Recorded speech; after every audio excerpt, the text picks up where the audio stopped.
মুখ্যমন্ত্রীর নির্দেশের পর শিলিগুড়ি পুর নিগমের অন্তর্গত বস্তি এলাকায় বসবাসকারীদের পাট্টা প্রদান করার তৎপরতা শুরু করলো শিলিগুড়ি পুর নিগম। বুধবার শিলিগুড়ি পিডব্লিউডি ইন্সপেকশন বাংলোতে দার্জিলিং জেলার জেলাশাসকদের সাথে বৈঠক করলেন শিলিগুড়ির মেয়র গৌতম দেব।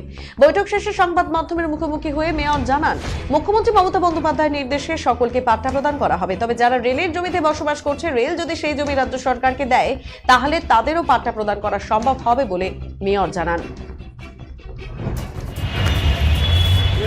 আমাদের মিটিংটা ছিল মাননীয় মুখ্যমন্ত্রী শিলিগুড়িতে এসে ফুলবাড়িতে এসে তিনি ঘোষণা করেছিলেন যে শহরের আরবান গরিব মানুষ তাদের যে জায়গায় তারা বসে আছে সেখানে তাদের জমি স্থায়ী বন্দোবস্ত পাট্টা দেওয়ার জন্য সরকার থেকে কার্যকর ব্যবস্থা গ্রহণ করা হবে।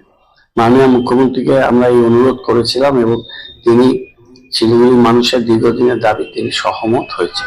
তার জন্য আমরা প্রথমত তাকে কৃতজ্ঞতা এবং প্রণাম জানাই। ডিএম ম্যাডাম দার্জিলিং তার সাথে খুব দ্রুত ইউএলডিসির মিটিং করে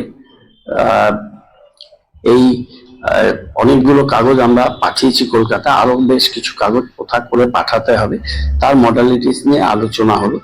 জলপাইগুড়ি ডিএম ম্যাডামের সাথেও আজকে সকালে আমার মিটিং হয়েছে এবং 8 তারিখে 1টা এবং 2টোয় দার্জিলিং এবং জলপাইগুড়ি বিষয় নিয়ে ইউএলডিসি মিটিং আমরা আলাদা আলাদা করে ডাকছি।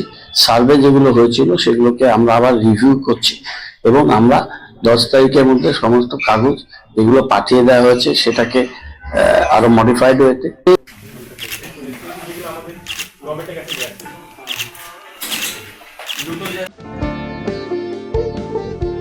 এই সময় আনন্দের মুহূর্ত, এই সময় জীবনকে আলোকিত করা, এই উৎসব আসল হাতের জাদুতে, এই সময় সমৃদ্ধিকে ঘরে আনা। Senco gold, gold and diamond, RRN road, old post office পাড়া সাউথ, কোচবিহার।